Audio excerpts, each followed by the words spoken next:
take advantage of some great savings on your new home. This is available on our move-in ready product, and we'd love to chat with you a little bit more about what that entails. And they'll do some quick points here on the Theodore, which is our project that we're doing in the heart of Kensington. So the Theodore will be the tallest building in Kensington, right on the corner of 10th Street and Gladstone Road, right across the street from the Safeway. So it is a prime spot. And this building, you get views for days from either side. To the east, you get some beautiful city views, and to the west you look into the tree-lined streets of Hillhurst with some Riley Park views. So this building, truly, if you are looking for views, this building is the one to take a look at. So currently we are over 30% sold, and we're going to be starting construction this fall. So we'll be looking at a mid to late 2022 possession for the Theodore. And this building has definitely been a hit with our first-time buyers, local investors, and downsizers. We really do have something for everybody at this building. And I'll go through a couple suites here that are my favorites. So Kensington has been cited one of the top 4 most walkable neighborhoods in Calgary, and it's no surprise why. You literally have over 270 urban amenities that are within a 5-minute walk. And on the map here, you can see where the Theodore is situated. You're right across the street from the Safeway. You're 2 minutes to the C train station, which gets you into downtown within a 6-minute train ride. Plus, you've got all the beautiful boutiques and coffee shops and restaurants that line 10th Street and Kensington Road, all of them, again, within a 5-minute walk. And then my favorite suites, this one here is, I call it, it's a garden suite, but I feel like it's more like a single level townhouse. So this one is a 1-bedroom. It's got a beautiful landscape patio on it. You do have your own front door with this one. So really nice for people that love to go out and walk. If you've got a dog, it's a perfect suite. And this one also is a special suite with over 11-foot high ceilings. So this one, you've got lots of windows, really bright suite, comes in at 558 square feet, but because of the layout, it'll feel so much bigger than that. And this one comes in at $295,900, which is a great price for a 1-bedroom coming in under $300,000. And I should also mention we've only got one left of that one. So that one is a great choice. And then we also have this beautiful 2-bedroom plus den that comes in just under 1,000 square feet. This one puts you on the southwest corner of the building. So this one you get some really fantastic views into Hillhurst. You also see towards COP, and you'll look towards Riley Park with this one. So again, lots of views from this one. This one is a corner suite, so you have tons of windows. And overall, it's been one of our most popular 2-bedroom and den plans. We actually just sold another one of these ones last week. So we don't have many available, but prices for this one start at $605,900, and that does include a parking spot with it. So great choice if you are looking to downsize, but do need the den space. As we all know from the last couple months, office space, den space is particularly important these days for those working from home. And with the Theodore, we do have, again, a mortgage-free promotion where it's half your mortgage for a full year. So again, even if you're not taking out a mortgage, there's still thousands of dollars in savings to be had here, and we'd love to help you find the perfect home at the Theodore. So our sales teams that we have, we've got Teresa at Fish Creek Exchange, we have Andrea at the Theodore. They'd love to set up a time to meet with you either in person or online if you do prefer a Zoom call like what we're doing right now. They'd love to meet with you and just chat through what we have available. So that kind of wraps up my portion of the presentation, and now we'll get to what you probably are all here to hear about is from Leslie on moving, downsizing, and organizing. So Leslie, take it away. Thanks so much, Kaylee. That was great. Your properties look excellent. Nice. So you have some nice selection for sure for any type of whatever. There's lots of choice. Yes. So thanks so much for inviting me to pop on to your presentation and talk to your viewers a little bit about moving and downsizing and organizing. So I've been working in Calgary now for 10 years, and I split my time equally between moving individuals / downsizing and organizing people in their home. So I always somehow put these little funnies at the beginning of my presentation because I know that moving and organizing is stressful, and there's always it's always important to keep a little bit of sense of humor around these things. But anyways, moving on to really, let's just talk a little bit about what these two topics. So what I'm going to do in the presentation is I'm just going to talk briefly about downsizing, and then I'm going to talk about organizing. With both of them, I'm just going to run over the goals of both, and some things that you might want to consider for downsizing and organizing projects that you might have. And then I'll give you a few tips. And then of course, at the very end, if you have any specific questions, this is just a brief overview. I'm happy to answer anything more specific or on processes, etc. So we'll just move ahead. And we're just going to talk about downsizing now. So obviously, when we are looking at downsizing, we're going to want to achieve a certain goal. So most of my clients, and what I've seen in my history, is that everyone has a particular goal in mind when they're downsizing. So for the majority of people, they're really looking for more time for recreation or travel or family and friends. With downsizing, a lot of people want to boost their finances by selling their larger property. They're also looking at really less maintenance that the larger home does entail. More of a lock and go lifestyle that you can achieve through condo living or townhouse living. And then, we all have to eventually address some of the practicalities of aging that we're going to face, and what are the needs associated with that. So, these are these 4 points I've seen in most of my downsizing projects seem to be the main goals for my clients and why they move. And I talk about goals. It seems kind of straightforward. Yes, of course, these are some of the reasons, but I think it's important then as we go along and we endeavor to do our downsizing project that we always come back to our main goals, because that really will keep us motivated and to get to what it is we want for ourselves. So we'll just move on. So considerations. So just some of the things to think about when you're moving and downsizing. I mean, we've got to really look at your timeline and your schedule. So, some people have a whole year out where they are waiting for their condo or their development to be built, the building, so they've got more time to plan. Some people have less. So timeline is a really important place to start when you're looking. So that way, from your timeline, you can start to set your schedule in place on what needs to get done and how much time you can dedicate. Many individuals are trying to downsize while they're still working full careers. They might have family still that at home. There's a lot of moving pieces in the house, and we don't always have 24/7 to dedicate towards just moving. So understanding what our timeline is, and also our physical constraints, how much time that we can inject into it personally, into the project.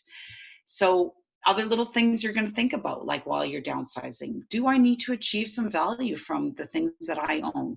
I've seen everything from people trying to sell things on Kijiji, all the way to going to an auctioneer, all the way to estate sales. So there's no one size fits all. These are all great options, and people may want to consider that. Do I need to enlist some help, whether you're hiring or enlist help from family or friends? These are things you want to think about if you physically don't think that you can do this whole project on your own. Do I require external storage? This might be a temporary option while you are trying to go from large to a smaller space, and it's a really good alternative. And I'll talk a little bit more about storage later on, but that's for sure an option that you may need to think about. Are there family and friends that you'll want to give out some of your belongings? Sometimes it's a lot of the house. Some kids take, large amounts of furniture and possessions because they're going to be starting out, or neighbors, etc. So that's a consideration. And then also to really look at what your costs are, because there's always costs associated with moving. And so it's important for you to not be surprised by the costs that come along with it. There are movers, there are other things that you're going to need. There's packing supplies, perhaps external storage, perhaps you need to hire some extra help. So it's a good time to just really take into consideration a few of these things. And the more you plan, the better. So we'll just move along. So now we get into a little bit of the tips. So you're standing in all of your house, your 2,500 square foot house up to 5,000. I don't know what the size of your house is, and you're like staring at all your stuff. Where do I begin? So, the thing about this, and I've been doing this for a very long time, is there's no one size fits all. But some little tips are some of the things that you can think about now is if you, let's say, perhaps have purchased a smaller unit, let's take a look at the furniture layout. What is your new template for your new house, and what will work in that new house based on your existing furniture? So sometimes that's a great way to weed out the pieces that you're going to keep and what you will take with you. I find that color coding items in the house, larger pieces, really helpful. So maybe you want to say red is for me because it stays with me. Green is donate and go. And then other family members might have some other colors. Sometimes that's just an easy thing to do as we do a quick assessment throughout our house. And that's really about a walkthrough initially. Other people ask me a lot about memorabilia and keepsakes and photos, and I could talk a little bit more about that. But what I've seen in working with people is that this is an area where people get really heavily bogged down, and they really don't know how to deal with their keepsakes. It becomes really emotional, and it's a little bit, it's a little deflating. So don't get too bogged down by these little special things that you might have. They can wait. If your timeline's a little tighter and you want to take possession of a new place and get up and go, it can be done on the other end.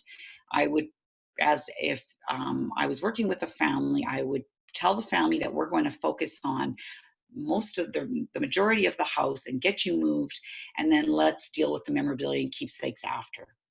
And I have some tips and tricks around that if you really want to hear about some specifics on how to tackle that, because I know it's hard.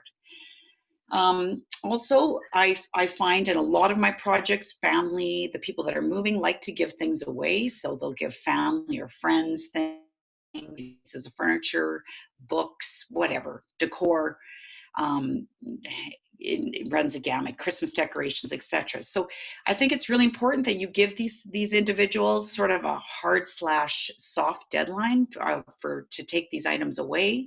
The sooner the better, unless it's of course a piece of furniture that you need till the end. But the more things that I find that can kind of leave the house and you can kind of set some timelines around these things, the easier it'll be for you to work with the core of your house and the things that you're taking. Another thing is when I'm working with a client and we're kind of packing up the house and we're doing a little bit of everything, sometimes we're dealing with some donations, we're making decisions, maybe we're doing a mini pack. I like to designate an area of each floor of the home, if you've got more than one floor in your house, to stash everything away so you're not tripping over all of your stuff in every room and not staring at that for months on end, because that can be frustrating and demotivating. So just designate an area of the house for those kind of things, whether it be your pile of donations that can grow, or even if you want to do some of your own packing because you have a little bit of time and energy, that's great. So do that and then leave it on that floor. You don't have to be moving boxes all over the place initially. I'll tell my clients this many times, pace yourself. Yeah, it is tiring. There's a lot to do, but if you've got more time and you can designate 2 to 3 hours a week to start to chip away at your linen closet, your bookcases, a storage room, these things can be achieved in small pieces, and that way you don't wear down and you keep energized through the process.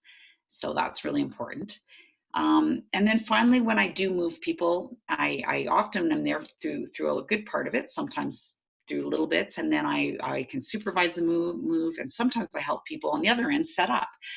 And I know this from time and time again. What I can tell you is that no one knows everything about their moves. So sometimes clients end up taking a little bit more than they would have wanted to because they're not sure if certain things will work in their new space, etc. Don't stress about it.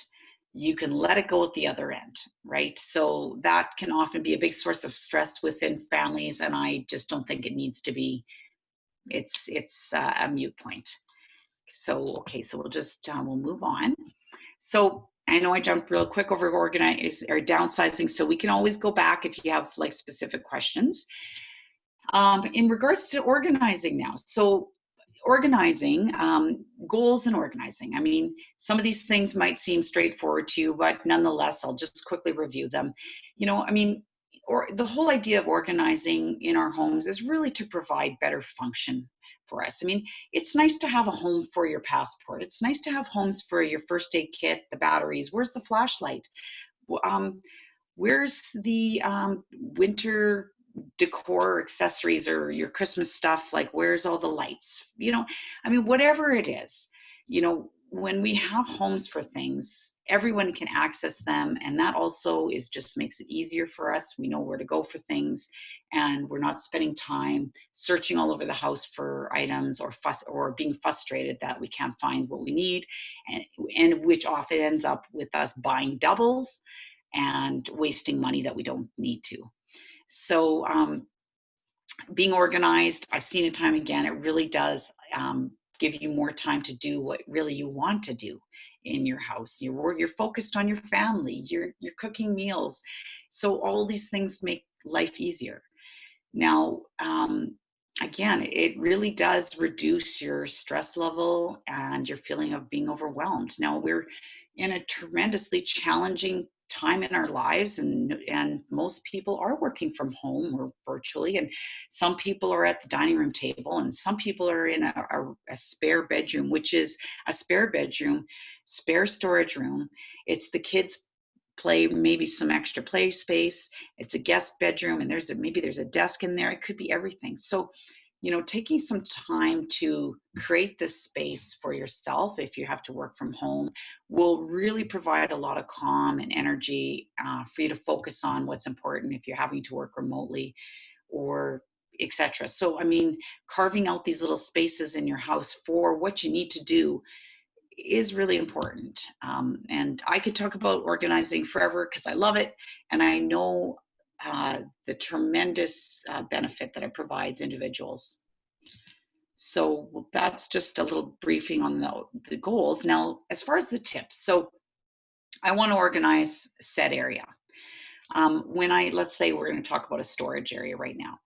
So, I want to organize my storage area. If clients say to me, Leslie, so now we're going to, first of all, whatever area you do decide to organize,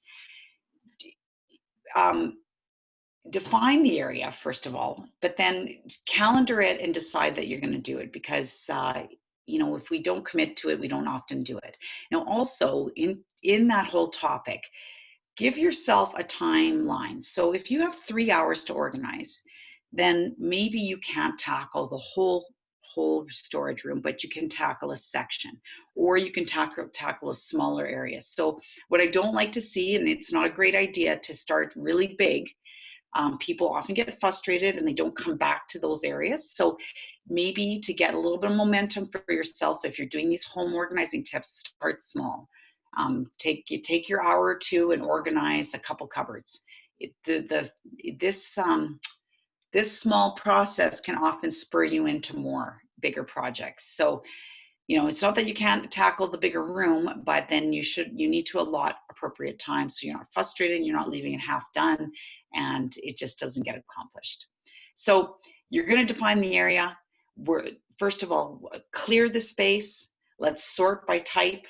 This is often when we found that we have rebought a lot of things because we're like, oh, I didn't realize I had 5 flashlights or 6 sets of Christmas tree lights. So that always happens when we sort, and that's great because we've found what we have. We can decide what we want to keep. This is where we can do our purging, and we can say, okay, look, and I only need 2 sets, and then the rest can be donated or given away or sold, whatever it is you decide. But this is at that time when you make your decisions on what you're keeping and what you're giving away. And then now's your time to clean the space.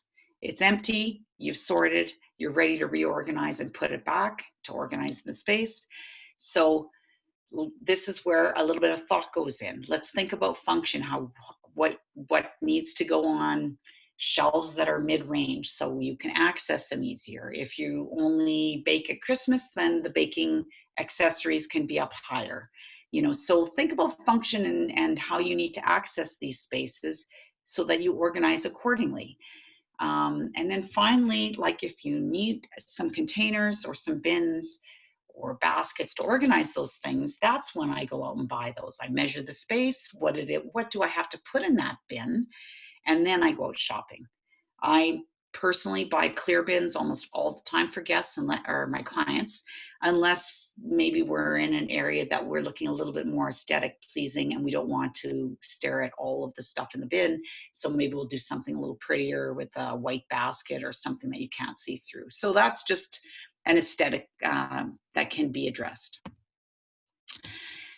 Okay, so we'll just move on. So I mentioned storage earlier. Sometimes people ask me about external storage, and what I have to say about external storage is I see it being used a lot of times, and it is great. It has a purpose, if it has a great purpose. So for instance, some of my clients are really sporty, and if they're downsizing, they may still want to have external storage for the golf clubs, the bikes, and all this sporty stuff, and maybe a bit of seasonal decor. There's nothing wrong with having external storage. For whatever it is in your world that you want to keep, you get a lot of enjoyment and use out of it, and that may be necessary for you. So my only tip on external storage is to know what it is you're going to put in there, how much you're paying for it, and really every 6 months to a year, revisit that storage and say, I'm still paying for this external storage.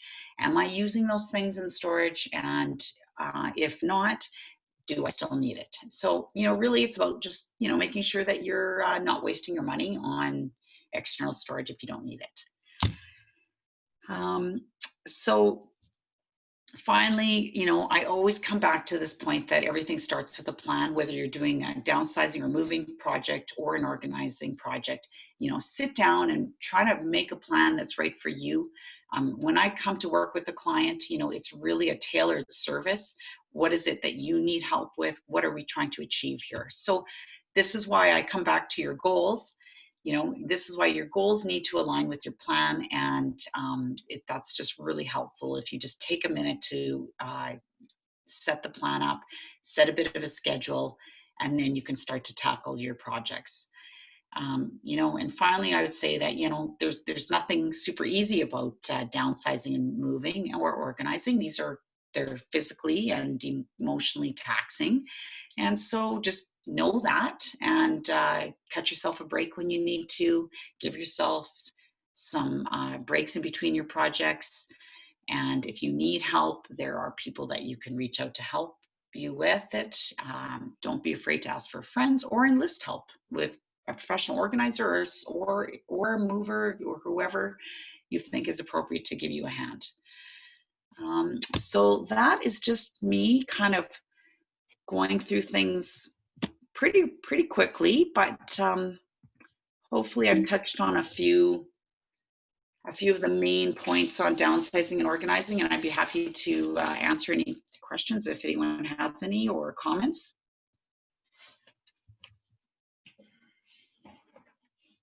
Yeah, so if you have any questions, you can put them in the chat there, but that was awesome, Leslie. Thank you so much. I think some of the questions that we get from people that are looking to, I'm just gonna, hold on one second here, I'm just gonna stop sharing there, is that they wonder where can they donate some of their stuff? If there's things that they have, do you have any places that you usually recommend where people can donate things? There are a number of agencies, there's a lot of places you can drop: Salvation Army, Goodwill, Thrift, World Serve. I mean, there's quite a few agencies that do have just a really easy drop. You ring a bell, they'll come out and help you unload, which is really nice. People sometimes ask me about pickups at their home for free donation pickups. What you just need to know about that is if you do that, you need to have everything at the front door, and it all needs to be boxed and ready for those agencies. They won't come in your house, and they won't move boxes from the top of the floor. They won't move furniture, etc. So it's a little bit more labor intensive, but it can be done. Another little tip I do say to my clients is something to consider is that if you have a lot of donations and you are okay with just them letting go of any agency that will take a drop.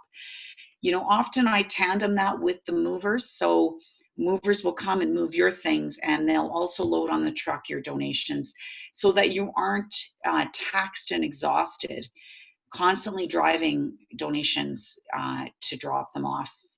You don't have to always do that. You know, you can ask your movers to do that too, and that's just a nice add-on.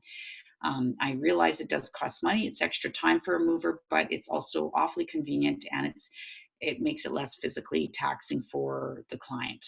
So it's just an option. Yeah, totally.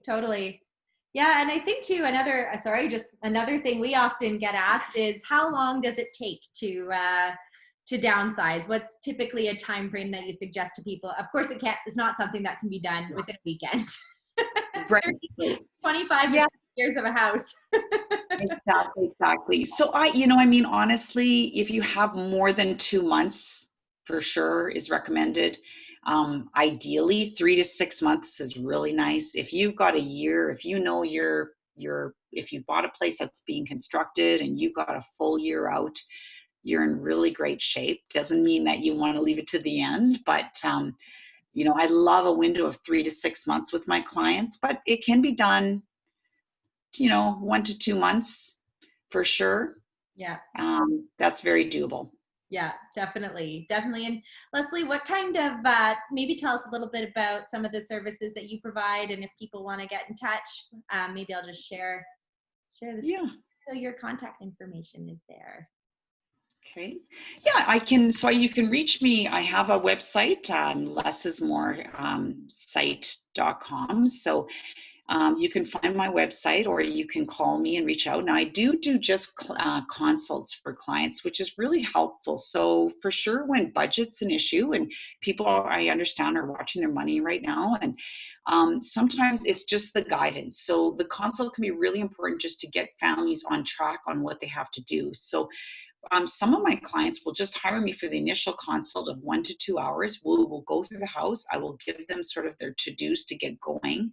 And then we usually make our an appointment to revisit maybe in a couple weeks. Anyways, we would discuss a timeline of what's appropriate for me to return to see if you're on track and what the next steps are. So that's a great option if you're really concerned about budget, but you really need some guidance and some help. There's a lot of benefit to a third party like myself, because we are a neutral. And it's very beneficial. It keeps all the family members on track. It reduces stress level. It allows everybody to refer to an external source. So it really helps with stress levels, and also to have that person guide you on what to do next. Just the guidance is really helpul. Totally. Yeah. And you're the expert, right? So, I mean, if you're going to get anybody to help you, it should be you. That's what I would like to think. Totally. No, I've been doing this for a really long time, and I've got lots of processes, lots of little tips and tricks and ideas for clients, and certainly can put together an individual plan for my clients if they so wish. Awesome. Yeah. Well, does anybody have any questions, or was there anything that you were hoping that Leslie would cover that maybe you didn't hear today? We'd love to take some time if you've got some questions, help you out. I think we've got lots of time left. If you guys did want to ask any questions or have anything you'd like to share.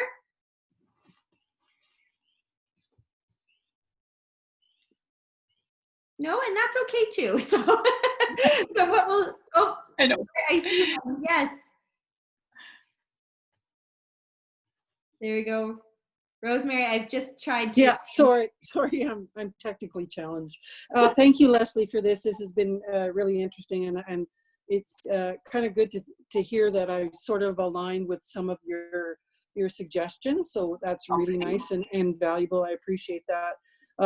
Yeah, it's a big project, and I'm just sitting here thinking, oh my God, I don't know how I'm going to actually get motivated to do this. So hopefully, through a little bit of time and some effort and little projects, that's how I'm going to tackle it. I think it'll be for me maybe a good move forward for sure. Oh, for sure. You know, I just worked with a client. I just did a consult. That's what they hired me for. They want to do most of the work themselves, and they've got a whole year. So, you know, for them, they're going to chip away at sections of the house, and they want to take all their donations out in bits and pieces, just because it also takes some pressure off of them, and it also does sometimes allow people to be, you know, you can think a little bit better when you start to sort of handle little sections and areas of the house and kind of whittle it down. So there really is no one size fits all on how you want to do it, but you know, I do know how the time can quickly creep up, and you know, I have seen sudden downsizing a lot. A lot of times I get involved in helping people when it's a bit late in the game. And there's a lot of stress around that. So I, you know, that's disappointing to see, because I feel bad for people that, you know, they're in that position. So yeah, so if you sound like you're pretty organized, so I think that's the thing. Stay on track, you know, and take your breaks accordingly, but don't let it go too late.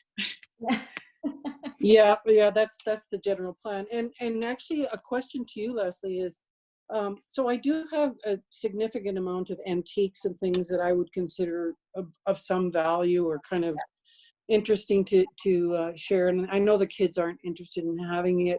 Is there a Yeah. particular way you would recommend to kind of move it on to its next life? I don't know Yeah, whether is it Kijiji or is it antique You markets? know, What do you think? yeah. Well, what I'm seeing a lot today, actually, as a matter of fact, I'm working with a client tomorrow. We're unpacking. Now they went with the Halls auction route. So if you decide to go with an auctioneer or a consignment place, especially if it's antiques, now if you have something of that you know value, most people know what's of value in their home, whether it be art or something of antiques. So what I would recommend is you catalog that, take some photos. You can send off a real quick email to a auction house like Halls, etc. Ask them, are you interested? They'll let you know. And if that's a route you want to go, I mean, there's a split. I don't know what the consignment split is, or the auctioneer split, 40-60 or something like that. You know, that's an option for you. So, you know, if you know, the only thing about Kijiji is I find Kijiji is great for a lot of bits and pieces, but often people don't appreciate the value. So if that's something that you're looking to obtain, then maybe you need to go to more of a specialty store. So the same goes with art. I mean, if you've got a couple of paintings that have some value, it's best to talk to an art gallery. So kind of break it up a little bit like that. If it really is just some things that, you know, have a lot of character, they're probably not worth a lot of value, then go for it. Go for Kijiji and try it out. See what your tolerance is like on Kijiji. Not everybody has the same tolerance level, and then go from there. So Facebook Marketplace. So yeah, I mean, we're kind of in this age and stage with COVID now where we need to photograph our things, especially if we do want to sell, unless you have maybe a family member or anybody that you know personally that might be interested in some of your things, and you can do a little private sale, which would be nice Yeah. too. Yeah. Yeah, and my comfort level with Kijiji is quite low, but I haven't been involved in a lot. And I know some people have had great success, and you know, I haven't heard too many horror stories, but I don't know how comfortable I am with somebody just showing up at my house looking at something, you know. Totally, yeah, and I really am wary on that. You know, I work with some people who are real seniors. You know, they're in their 80s, and I honestly do not recommend Kijiji for those individuals. I feel that that's not a safe option. We just don't know, right? So, you know, again, I would never tell people to do it or don't do it, but it's really comes to a comfort level. Um, yeah, so you know that comes down to a lot of those kind of things. So you know, I don't really want to see you. And again, if you get stuck with some of these things of value, you know, just don't get hung up on these items that you know that they might have the right home, and you really would like to do that instead of just dump it in the bin somewhere. Then hang on to it. Don't stress. Just carry on in your house with other projects until maybe the right buyer comes along, or whatever. I mean, I'm not recommending that you carry, 10 boxes of things with you to your next move, but move along in your house until you absolutely have to deal with that. And so that's kind of the way I would kind of address that. Okay, well, thank you. I appreciate that feedback. Thank you. No problem. All right, cool. Did anybody else have a question or no? Okay, well, we have recorded this session, so we'll send you guys all a copy of it. So you've got it if you want to go back and watch something over again. Maybe you get a fresh perspective on it or another tip. And also send out an email with Leslie's contact information. So if you do have any questions, you can feel free to reach out to her. And then, yeah, if you have any questions about either of our projects, feel free to reach out to us as well. We'd love to hear from you. All right. Well, thank you, everybody, and I hope you enjoy your evening. It started raining down here since we've been on this call, so hopefully it doesn't last too long. Well, thank you very much for setting this up. I appreciate it. You're very welcome. You're very welcome. Have a great night, ladies. You too. Bye-bye. Bye. Bye.